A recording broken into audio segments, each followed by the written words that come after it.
Shalom teman-teman, ya selamat datang di podcast perdana Youth Community.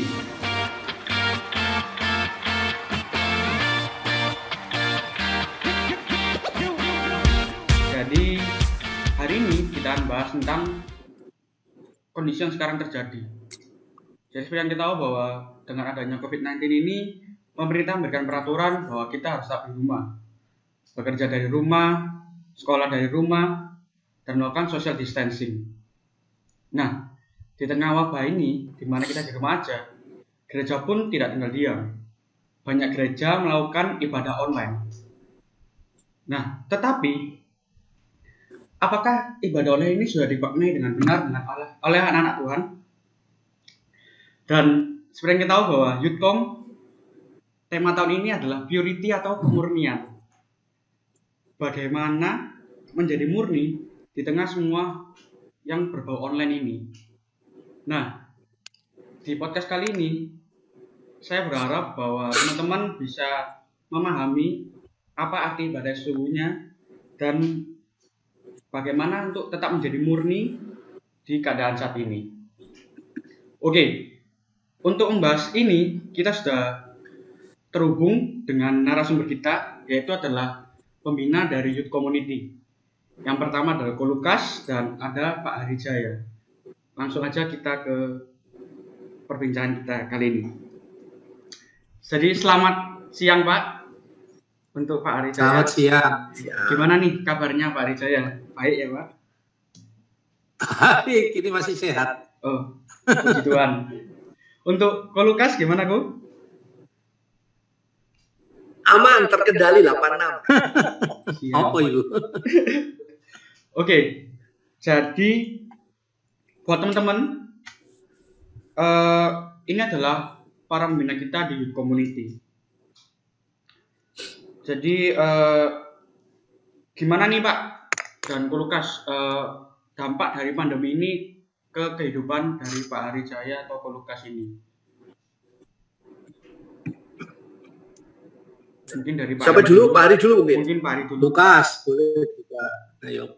Lukas yang lebih banyak. Saya dulu. Oke, Ko Lukas. Ya, kalau saya berdampak, pasti sangat berdampak. Dampaknya sangat besar, terutama di pekerjaan. Di tempat saya pun sudah dirumahkan semua, gitu ya. Tapi saya bersyukur bahwa saya masih orang yang masih dipekerjakan di sana untuk saya melakukan penjualan sih sebetulnya. Dan itu dalam pekerjaan. Dalam keluarga ya banyak hal juga yang saya bisa pelajari dari keadaan ini juga sih sebetulnya. Menyikapi semuanya itu dengan cara berpikir dengan dewasa. Gitu. Bagaimana menahan emosi, menahan ego, menahan keinginan-keinginan kayak gitu ya. Itu sih yang saya bisa saya rasakan pembelajaran yang sangat penting di masa-masa corona ini sebetulnya. Gitu. Kalau Pak Hari gimana Pak Hari? Kalau Pak Hari? Saya pikir kita mengalami hal yang sama ya. Jadi yang dialami Lukas, Stephen, Yohanes, teman-teman semua, saya pikir kita mengalami suatu peristiwa ya sama, implikasinya sama. Karena yang terjadi ini kan terjadi bukan hanya di Surabaya, bukan hanya di Indonesia, tapi ini terjadi di seluruh dunia. Seluruh dunia. Ya, dan dampaknya sama, sebetulnya sama semua. Yang berbeda nanti adalah bagaimana cara kita menyikapi apa yang terjadi. Ya, setuju. Ya kan. Nah, sebetulnya kita harus berpikir kritis, ya. Walaupun kita harus berpikir dalam pimpinan Roh Kudus, tapi harus kritis karena kita punya logika dan intelijensia untuk berpikir.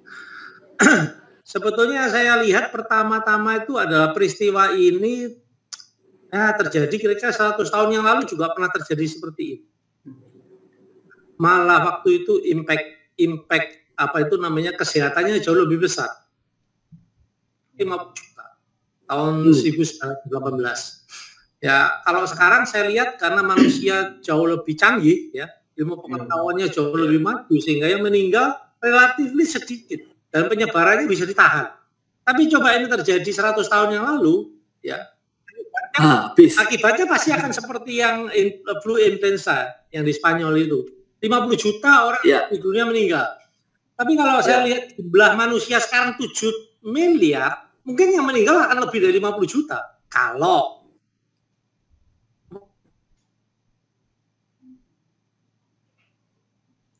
demikian juga dampak yang kedua, ini dampak kesehatan. Kemudian dampak sosialnya tidak bisa bertemu dengan keluarga, dengan teman-temannya dan sebagainya. Jadi dampaknya itu dampak yang kedua sosial, dampak yang ketiga ekonomi. Belum sebesar sekarang, dunia seperti sekarang. Ya.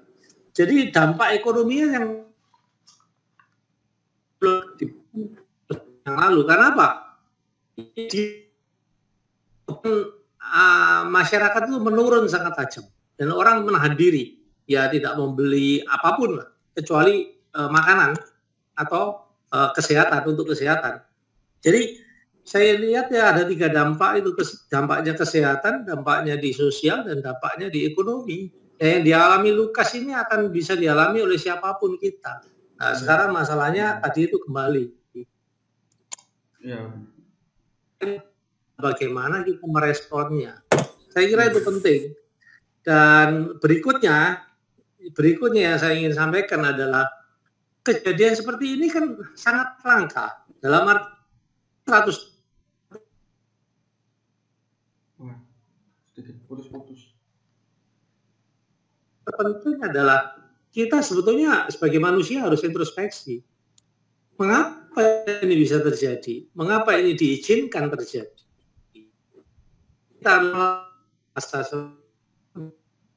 Saya pikir kalau kita bicara tiap oleh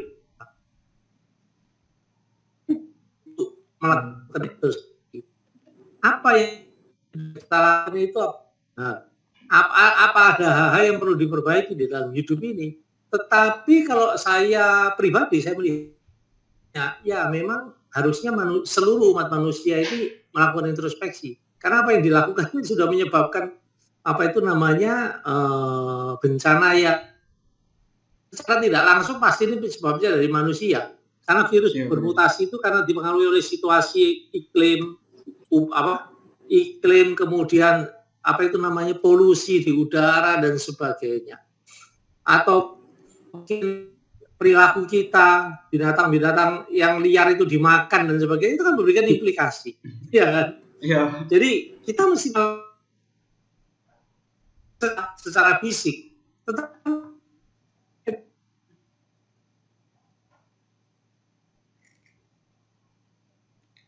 ya saya sendiri juga berpikir bahwa kita harus belajar untuk memurnikan diri kita berhadapan dengan Allah, karena itulah yang terbaik kalau kita mau meresponnya dengan benar dalam kondisi yang seperti itu. Itu yang ingin saya yang pembukaan yang mungkin perlu disampaikan supaya kita semua sadar.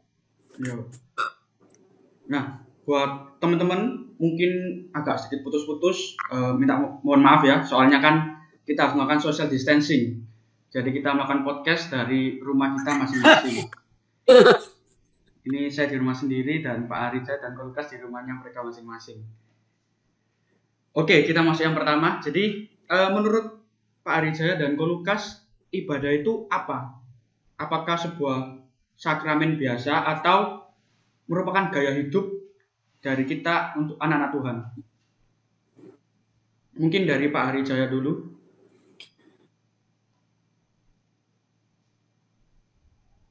Ya, kalau secara pribadi, saya lihat ibadah kepada Tuhan itu kan bentuk refleksi diri bahwa kita mengakui bahwa Allah itu pencipta kita. Sehingga karena dia yang menciptakan kita, ya patut saja dia kita sembah. Cuman dengan berkembangnya, kalau kita perhatikan, kalau kita Adam dan Hawa, kemudian balik ke Abraham dan sebagainya, ibadahnya kan beda dengan zaman waktu Israel.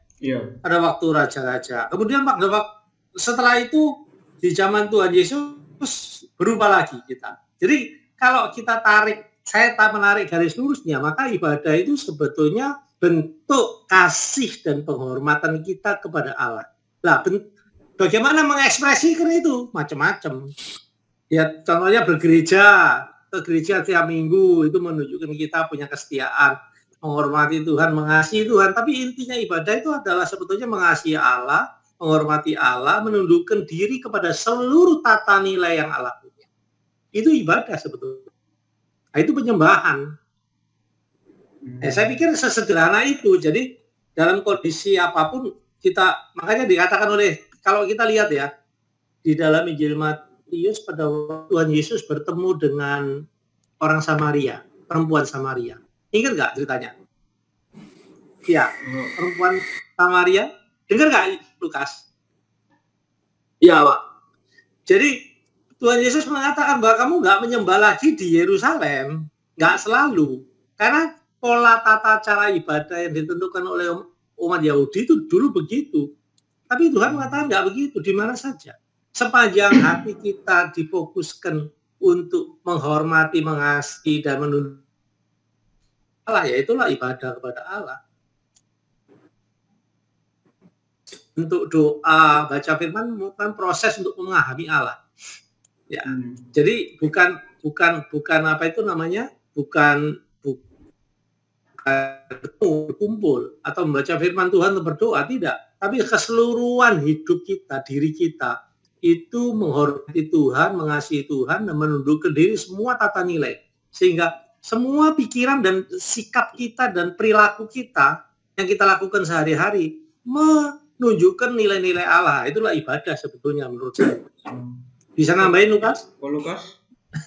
Ya, seringkali kan kita berpikir bahwa ibadah ini terkonsep dalam pikiran kita sebuah liturgi yang dilakukan. Ada kita masuk dalam sebuah gedung gereja, terus nanti ada pujian, ada penyembahan, ada firman Tuhan, kolekte, doa berkat, dan selesai pulang. Tetapi sungguhnya memang seperti yang dikatakan tadi sama Pak Hari, bahwa ibadah itu sebetulnya bukan sekedar hanya kita lakukan di dalam suatu kotak atau suatu ruangan, suatu tempat. Tetapi sebuah ibadah itu adalah dilakukan setiap hari dalam kehidupan kita sebetulnya. Bagaimana kita berkeluarga, bagaimana kita bersikap di dalam pekerjaan kita, bagaimana kita bersosialisasi dengan orang lain, bagaimana kita menempatkan diri kita di sebuah lingkungan yang ada. Namanya ibadah, gitu ya.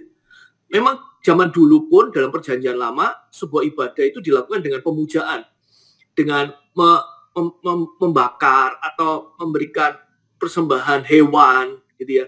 Tapi dengan berjalannya waktu ini, perjanjian baru pun, dan melakukan sebuah ibadahnya berbeda lagi, gitu ya.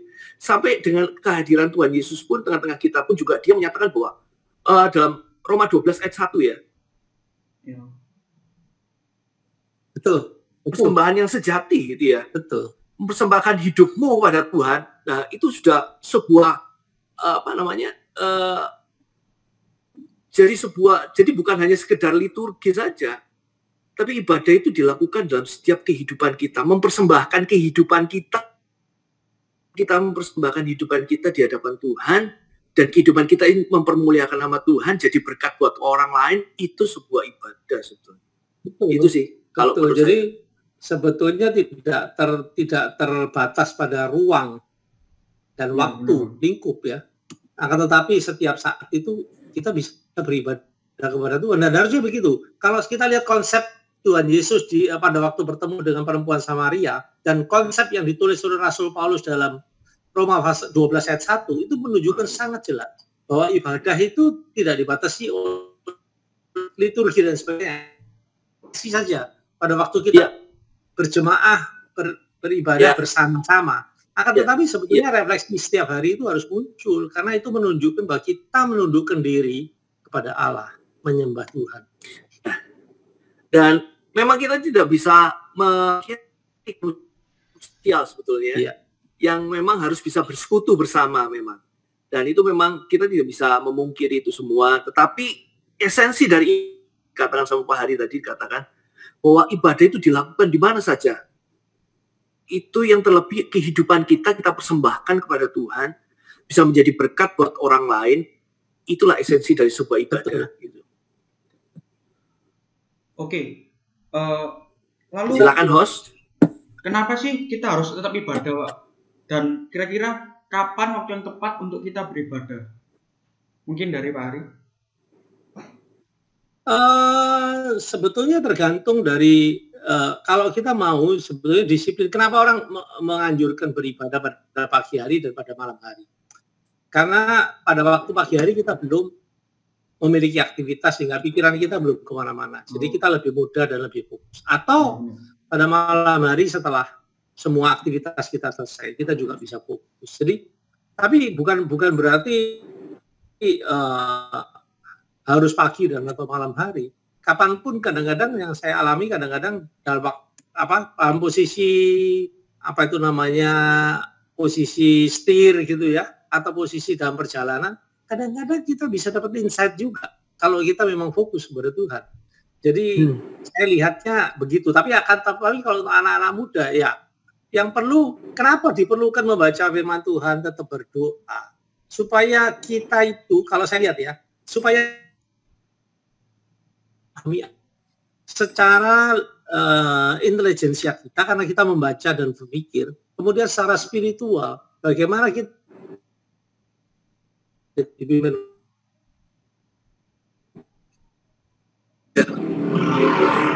Mohon maaf Pak, mungkin boleh bisa diulang yang memang ada hal-hal di dalam diri kita. Kenapa? Boleh diulang yang bagian terakhir, soalnya ini tadi agak terputus-putus, jadi mungkin kurang jelas bagi nanti teman-teman yang lihat.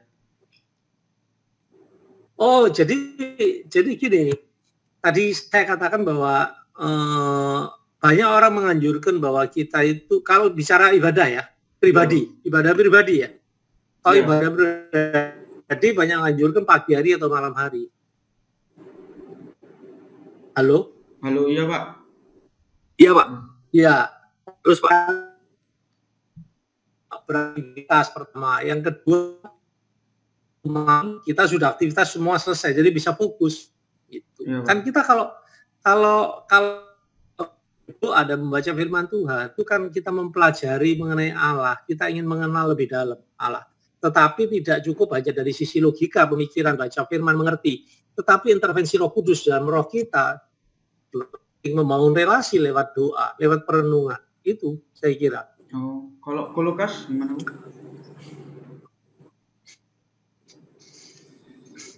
Ya, kalau saya sih ada ruang di dalam kehidupan manusia, dalam hatinya manusia tidak bisa diisi dengan hal-hal yang ada di dunia ini. Tadi yang dikatakan sama Pak Hari tentang hal spiritual. Dan dalam hati kita hal spiritual itu yang harus terpenuhi. Bagaimana bisa memenuhi ruang yang kosong, hal spiritual itu bisa terisi? Yaitu hanya dengan pembacaan firman, dengan perenungan, dan kita memuji, menyembah Tuhan. Itu sih. Saya bisa tambahin. Gitu. Mungkin ada teman lagi? Udah. Nah, itu cukup. Lalu sebaiknya gimana sih sikap kita pada saat ibadah? Khususnya kan sikap hati ya Pak. Soalnya kan kita sekarang sedang lagi social distancing. Jadi kita ibadah online.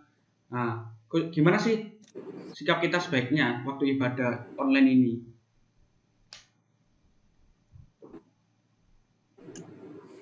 Mungkin dari Pak Hari dulu. Kalau saya ibadah online ini sebetulnya kan ini hanya sarana saja. Sama-sama sih. Kalau kita berada di gereja kan kita juga satu arah saja ya. Pemimpin pujian ya membantu dan menolong kita untuk memuji Tuhan. Kemudian yang bicaranya ibadah online atau enggak itu sebetulnya sih atau berada di dalam satu ruang tertentu itu sama saja. Akan tetapi memang perasaan akan berbeda karena kita berkumpul dengan banyak orang Iya. Kalau kan perasaan kita tuh ngerasanya kita rasanya lebih gimana gitu ya. Jadi perasaan itu aja yang membawa berbeda. Iya, betul kita fokus. Makanya tadi saya mengatakan bahwa di dalam proses ibadah itu kan membaca firman Tuhan, belajar firman Tuhan, dan merenung, kemudian belajar untuk membangun relasi dengan Allah dalam alam roh. Nah, kalau itu sudah biasa kita lakukan, kita beribadah online pun tidak. Mungkin itu, Steven. Dari Ko Lukas?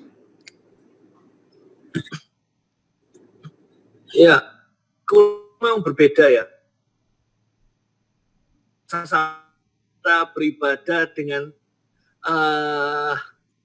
secara online ya, hanya dengan istri dan anak gitu ya, 3 orang aja. Itu memang berbeda sekali suasananya gitu. Tetapi saya pribadi menempatkan diri saya untuk beribadah secara benar di hadapan Tuhan. Caranya sikap saya juga sih. Bagaimana saya bersikap beribadah sama seperti kita beribadah berjemaah yang banyak gitu ya. Bagaimana fokus sama Tuhan. Karena online gunakan waktu yang pendek ini dengan sebaik-baiknya. Kita tetap fokus, seperti yang dikatakan sama Pak Hari, fokus. Kita dengerin firman Tuhan sungguh-sungguh. Dan ibadah, hati ada itu. Supaya kita dapat manfaatnya. Supaya kita dapat faedahnya dari ibadah tersebut. Dapat berkatnya dari firman tersebut. Itu sih, kalau saya. Oh, berarti saya bisa tarik kesimpulan ya, Tuhan, ya, bahwa ibadah itu sebenarnya adalah bentuk penghormatan kita terhadap Tuhan Yesus, dan ibadah ini nggak terbatas oleh ruang. Jadi kita bisa melakukan ibadah itu di mana aja, dan yang penting kita harus tetap fokus, dan yang terpenting di tengah wabah yang ini kita harus tetap membaca firman Tuhan. Jangan lupa itu ya, teman-teman. Nah, sekarang kita masuk. Itu Pak Hari mau nambah, Ivan. Oh iya, boleh kok. Pak Hari mau nambah, Ivan. Boleh. Ya, maaf Pak. Terusin dulu, Steven. Udah. Gak apa-apa, terusin dulu, tak lambai. Udah Pak, mungkin Pak Hari. Saya pikir yang dikatakan Steven sama Lukas juga memang betul, seperti itulah sebetulnya. Jadi kita tuh sebetulnya kalau yang Allah yang kita sembah itu kan roh. Iya. Yang tidak terbatas pada ruang dan waktu. Jadi kita pun juga sebetulnya ibadah itu begitu sebetulnya. Akan tetapi karena tata cara berjemaah bersama-sama, maka dibuatlah tata cara seperti yang kita alami sekarang. Sebetulnya kan tata cara itu merupakan tool, alat untuk bagaimana supaya kita bisa lebih fokus. Ya. Betul nggak? Betul. Secara bersama-sama supaya kita bisa lebih memahami Allah dan sebagainya, itu harus dibuat seperti itu. Jadi jangan dibuat seperti entertainment. Kalau entertainment beda. Iya kan? Ya. Saya hanya ingin memberikan contoh pribadi ya, pengalaman saya. Iya. Saya dulu kan sekolah di sekolah Katolik. Ya kan? Kan sering juga karena kita sekolah di sekolah Katolik, ya ibadah di gereja Katolik. Tapi sejak dari muda saya sudah belajar bagaimana bisa menyembah Tuhan di dalam liturgi Katolik pun bisa saya. Kemudian kan saya mau dari kecil juga Pantekosta. Ya. Tapi oleh karena mertua saya pada waktu itu sakit dan sakit kanker dan dia mau ke gereja, kita bawa ke gereja, saya bawanya ke GKI. Tata cara ibadahnya juga beda juga. Ya, tapi tetap saya bisa menyembah Tuhan juga dalam proses itu. Jadi memang sebetulnya seharusnya kita mau belajar bahwa liturgi, tata cara dan sebagainya jangan terlalu mempengaruhi, mendominasi ibadah kita, karena yang lebih penting itu adalah bagaimana sikap kita tadi Lukas katakan pada waktu kita menghadap Tuhan. Itu. Oke. Nah, sering kita tahu Pak bahwa community tahun ini mengambil tema purity atau kemurnian. Nah, menurut Pak Arija dan Ko Lukas, kenapa sih kita harus menjadi murni? Oke, saya jawab ya dulu ya. Iya. Oke Pak. Jadi Allah yang kita sembah itu kan, kalau karakternya Allah itu ya apa adanya, as is begitu. Nah, yang bengkok itu seringkali itu adalah hati manusia. Ya kalau kita belajar kita kan sudah sangat jelas bahwa hati manusia itu suka menipu. Pengalaman Adam dan Hawa sudah diberikan kemuliaan, kehebatan, segala sesuatu loh sudah diberkati Tuhan sepenuhnya. Tetap bisa melenceng. Artinya apa? Sifat manusia manusia ini jelas-jelas gampang terpengaruh, tidak murni. Nah, kenapa? Karena manusia itu lebih condong kepada dirinya sendiri. Aku kalau aku diberkati, kalau aku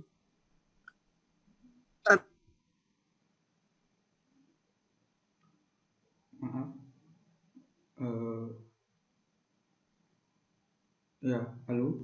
Ya, ini mungkin sekitar putus ya teman-teman. Iya, halo. Ya. Iya, silakan Pak. Terima. Ya, jadi semua ini berubah. Manusia itu fokus pada dirinya sendiri. Nah, kebetulan saya gabungkan ini dengan peristiwa COVID-19. Saya cuma sekedar menganalisa yang sederhana saja sebetulnya. Apakah ini tepat atau tidak, saya nggak tahu juga. Oh, ini pikiran saya pribadi. Boleh, Pak? Saya lihat itu COVID-19 ini menghantam pada saat sekarang ya, sampai sekarang ya, itu menghantam yang terbesar itu adalah umat yang disebut Kristen. Betul? Betul, Pak. Kenapa? Coba. Yang pertama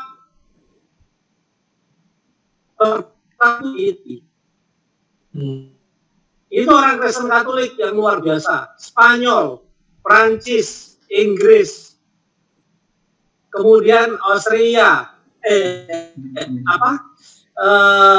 Switzerland, Amerika, semua itu yang mengatakan bahwa dirinya negara Kristen kan itu semua. Walaupun tanda kutip. Tetapi saya menganalisa mengapa ini yang terjadi lebih banyak di negara Kristen, korban yang terbesar sampai saat ini. Bahkan Amerika yang dikatakan penginjilannya luar biasa hebatnya itu sekarang sudah sepertiga.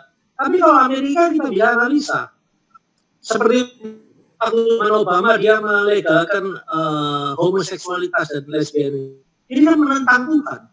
Di negara-negara Eropa juga begitu, boleh negaranya Kristen, tetapi polisinya sudah Pak humanis ke arah manusianya.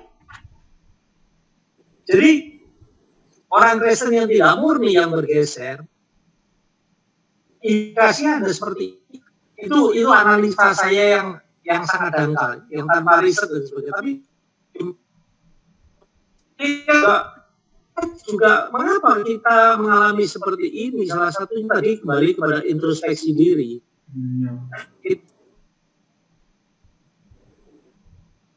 Seperti nilai-nilai dan hukum-hukumnya.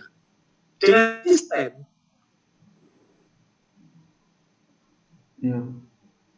Walaupun ada 20.000 kita tetap bisa berdiri.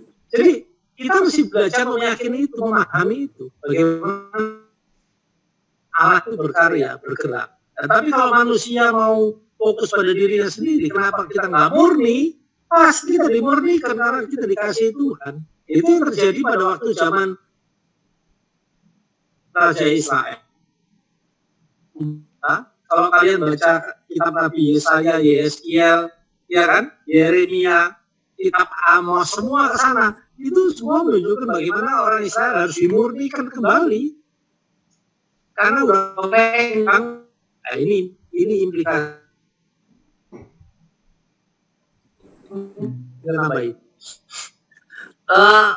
Ini saya mau nanya sama Pak Hari ya. Oh ya, boleh Bung.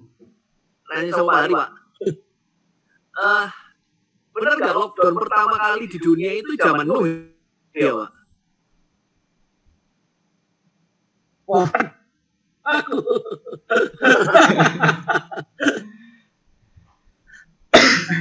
Enggak, kalau zaman lu saya lihat ya bukan loh. Kalau zaman lu memang manusia di zaman Tuhan dihukum total itu. Kalau ini masih peringatan Lukas, sing meninggal baru 300.000. Yang meninggal baru 300.000, belum 50 juta. Masih peringatan ya.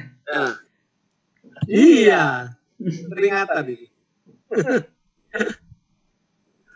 Ya, kalau saya mengenai kemurnian sih hampir sama dengan ini ya. Bagaimana kita ini merenungkan firman Tuhan itu siang dan malam dikatakan seperti itu. Perenungan firman siang dan malam itu sebetulnya karena kita ini banyak hal yang berubah, ya. Mungkin aja sikap kita saat ini kita benar di hadapan Tuhan, tapi besok sikap kita bisa berubah. Karena apa? Situasi dan kondisi sekeliling kita ini yang memberikan pengaruh. Nah, makanya firman Tuhan dikatakan, renungkanlah firman itu siang dan malam, supaya kita ini jadi orang yang benar. Merenungkan sikap hati kita, merenungkan firman Tuhan, benar nggak korelasinya sama dirinya kita ini. Nah, kalau pemurnian itu memang harusnya setiap hari sih. Dalam masa kehidupan kita sampai berakhir pun nanti kita harus memurnikan diri kita sebetulnya. Kenapa? Firman Tuhan. Jalannya gimana? Renungkan firman Tuhan ya sebetulnya. Itu yang ada dalam pikiran saya sebetulnya. Memang manusia ini banyak hal yang mendistorsi istilahnya. Kanan kiri depan belakang, ya, atas bawah tekanan, keluarga, pekerjaan, semua banyak sekali mendistorsi kita. Dan itu sebenarnya pemurnian secara tidak langsung yang dalam diri kita, bagaimana kita ini bersikap, reaksi kita bagaimana, kehidupan kita gimana, cara berpikir kita gimana, cara mengambil keputusan kita ini gimana. Betul, ya betul itu sih. Nah, justru itu makanya dalam kondisi kita tertekan, dalam kondisi kita itu membutuhkan sesuatu, lah kalau nggak murni kita berdoanya, ibadahnya sama Tuhan tujuannya untuk memenuhi itu. Tapi kalau kita murni, enggak, kita tetap karena kita ibadah karena kita mengasihi Dia dan kita menghormati Dia karena Dia pencipta kita. Jadi beda. Nah, poinnya itu adalah di titik keakuan. Makanya kita lihat ya, banyak gereja yang masih mengajarkan prosperity. Ya, prosperity. Mereka merasa benar nggak? Mereka merasa benar. Terus ya, salah. Tapi fokusnya sebetulnya pada diri sendiri terus, dan itu salah. Harus diperbaiki sebetulnya. Nah, makanya perenungannya dikatakan oleh Lukas benar. Kita harus merenungkan apa yang kita lakukan. Tapi biasanya sikap kalau hati kita udah melenceng terus, susah baliknya. Karena kita baca firman Tuhan pun dicocok habis. Pas-pas loh biasanya. Iya, betul. Nah, pas korupsi ya, korupsi mari gitu diberkati Tuhan. Wah, ini benar lagi. Terus aja deh. Nah, untuk atau kita dagang nggak jujur loh, kok makin ya, makin kenceng ya, makin banyak. Wah, ini benar ini. Ya terus kan ngono ya, itulah. Padahal kan nggak. Makanya realitas itu harus diukur dengan kebenaran yang mutlak, hukum-hukum Tuhan, nilai-nilai Tuhan. Nah, untuk menilai sebuah kemurnian hati itu gimana, Pak? Atau apakah ada tolak ukurnya atau gimana? Pertama kan menyangkut sikap. Iya. Yang kedua menyangkut perilaku. Ukurnya ya perilaku kita sesuai dengan firman Tuhan enggak? Kalau apa yang kita lakukan tidak sesuai dengan firman Tuhan, ya kita masih nggak murni itu, gitu loh, melenceng, gampang. Ya, Pak. Nah, terus gimana nih cara ngatasi ego atau intimidasi yang seringkali muncul ketika kita ingin menjadi murni? Ya, itu peperangan dalam hidup semua manusia, bagaimana melepas. Makanya Tuhan kan dari kita, belajarlah menyangkal diri dan memikul salib. Nah, kalau kita nggak pernah belajar menyangkal diri, misalkan ini lagi suka apa itu namanya? Anak muda kan sukanya handphone yang hebat, gitu. Iya. Coba belajar mengurangi ego itu begini. Jadi kalau aku punya uang 10 juta, bisa beli handphone yang nomor 1. Nah, kalau mau belajar mengurangi ego, belilah yang nomor 2 atau yang nomor 3. Dan bersyukur dengan kondisi itu. Nah, itu belajar mengurangi ego itu kamu menyangkal diri, memikul salib. Jadi nggak bisa ego itu dilakukan tanpa tindakan, tanpa belajar, tanpa langkah-langkah. Nggak bisa. Nah, itu mesti diajar. Atau biasanya kalau kita mungkin ada orang menyakiti hati kita belajar untuk mengampuni dia, itu menahan diri juga. Itu tidak apa itu namanya darah ganti darah, kan sama aja kita membalas dendam. Nah, seperti itu harus dipelajari dengan perilaku, bukan cuma dengan pikiran. Nah, oke. Sekarang kita lanjut ke pertanyaan berikutnya. Nah, kan seperti yang kita tahu bahwa kondisi sekarang membuat kita beribadah harus ibadah online. Nah, kadang ada orang yang ibadah online-nya itu ganti-ganti, berbeda gereja. Misal, minggu ini aku mau ikut ibadah online yang di gereja ini karena temanya cocok sama aku. Nah, tapi minggu depannya aku ke gereja yang ini aja karena temanya ini lebih cocok ke aku yang untuk minggu itu. Jadi, nah, dengan kita berpindah-pindah gereja seperti itu, apakah tetap kita disebut murni dengan kita berpindah-pindah gereja seperti itu? Saya pikirkan kalau saya ya pribadi, kita itu harusnya taat dan setia kepada siapa sih? Kepada Allah kan, iya. Tuhan Yesus kan. Jadi kalau yang sepanjang itu dalam kebenaran ya, monggo menurut saya ya, nggak ada masalah. Kita mesti bedakan antara loyalitas kesetiaan kita pada organisasi gereja tertentu atau kepada Tuhan. Itu. Jadi kalau dalam kondisi online begini ya sebenarnya nggak masalah. Cuma dalam kehidupan sehari-hari pun kalau misalkan ini sudah ibadah online ini sudah nggak ada karena kita boleh lagi berkumpul, tetap juga manusia tetap bisa berpikir pelajaran mana yang dia ingin pelajari pada masa hidupnya sekarang ini. Jadi nggak bisa dikotak. Itu loyal pada satu organisasi tertentu sepanjang itu dalam kebenaran menurut saya sih oke-oke saja. Itu nggak mempengaruhi murnian hati kita dalam beribadah, enggak. Ini kan cuma sarana saja. Kalau misal dari sisi yang kita pilih-pilih materi khotbah, bagaimana? Kan kalau kita ingin belajar sesuatu kan enggak apa-apa milih. Karena kita mau ingin belajar apa? Momentum sekarang ini kita membutuhkan pemahaman mengenai apa misalkan yang relevan dengan kehidupan kita sekarang. Ya kita milih bahan kan nggak salah. Untuk semua banyak kebenaran firman Tuhan. Kalau dari Lukas mungkin mau menambahi? Ya, kalau saya sih, saya terus terang juga tidak terpaku dengan satu organisasi gereja pada waktu kayak sekarang ini ya. Walaupun tidak masa corona ini pun saya juga sering juga mendengarkan khotbah-khotbah dari tempat-tempat yang lain, baik yang di YouTube maupun yang di TV gitu ya. Saya juga ada live channel juga, itu juga bisa khotbah-khotbah juga. Dan sepanjang firman Tuhan yang disampaikan itu relevan dalam kehidupan saya dan relevan dengan keadaan sekarang dan juga basic penyampaian firman Tuhannya sesuai dasarnya dari firman Tuhan itu sendiri, dan itu nggak masalah bagi saya sih.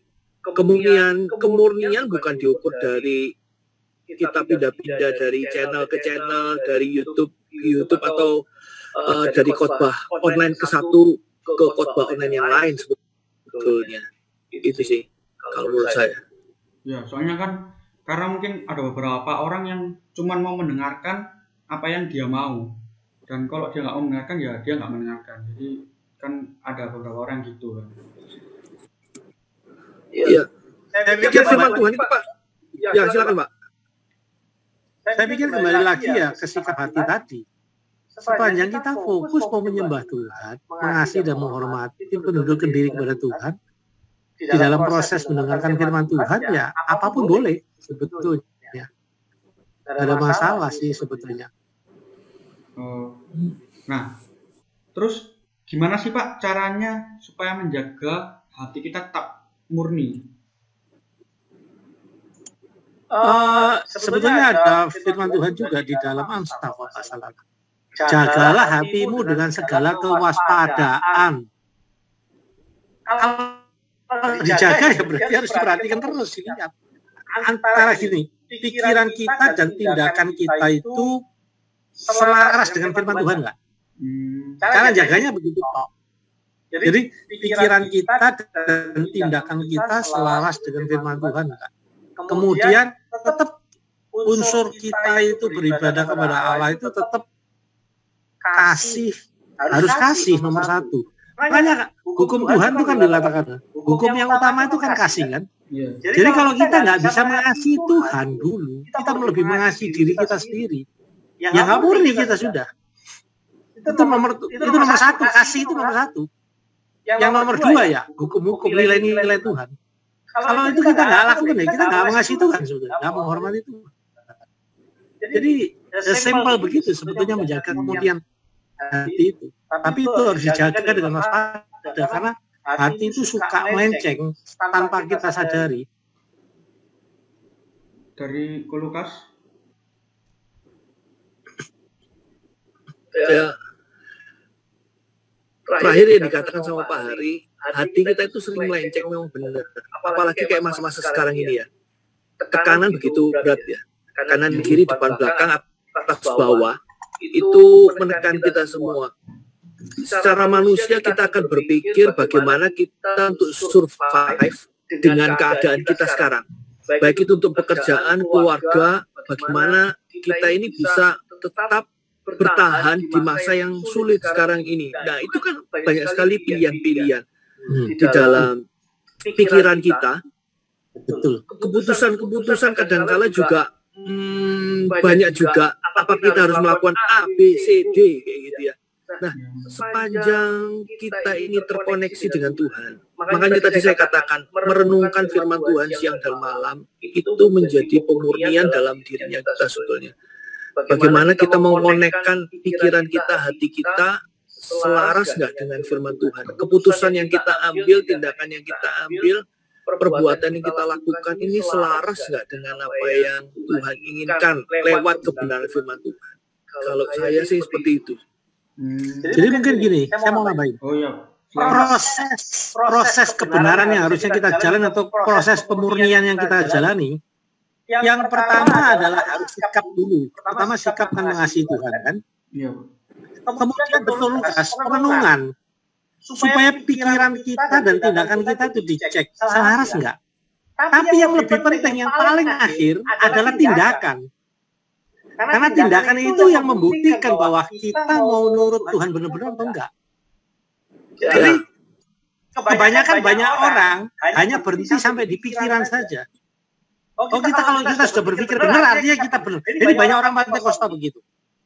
Kita sudah berpikir benar artinya kita sudah benar. Belum benar. Kamu belum melakukan kok, kamu belum bertindak. Kalau pikiranmu sudah benar terus tindakannya juga benar, artinya itulah murni dan selaras di hadapan Tuhan. Benar. Taat, hormat, menyembah Tuhan dan mengasihi Tuhan. Itu.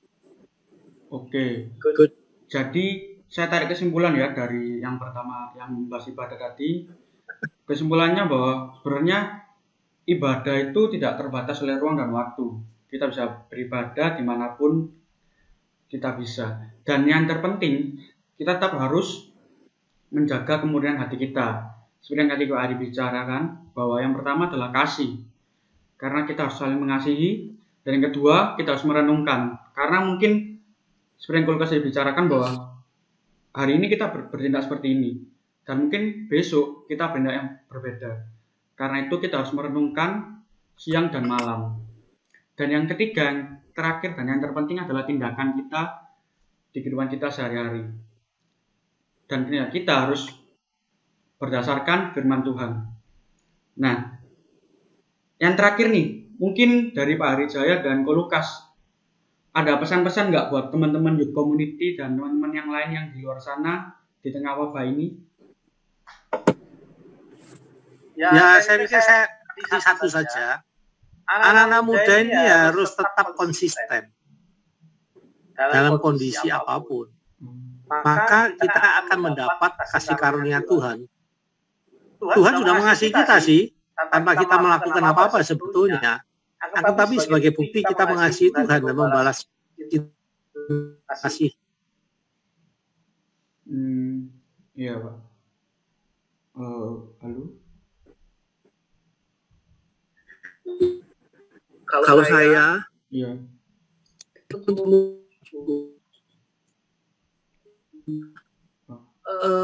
andalkan Tuhan. Saya teringat dengan firman Tuhan, diberkatilah orang yang mengandalkan Tuhan, tapi terkutuklah orang yang mengandalkan kekuatannya sendiri, yang hatinya menjauh daripada Tuhan. Yang hatinya melekat sama Tuhan. Itu aja sih. Oh, ya. Jadi terima kasih ya Pak Harijaya dan Ko Lukas untuk waktunya, sudah meluangkan waktu untuk men-sharingkan tentang ibadah, tentang kemurnian di tengah wabah ini. Semoga informasinya sudah diberikan oleh Pak Harijaya dan Ko Lukas bisa memberkati teman-teman sekalian ya. Ya, terima kasih Ko Lukas dan Pak Harijaya atas waktunya. Terima kasih. Boleh. Sampai ketemu ya. Oh, iya. Bye. Sampai ketemu.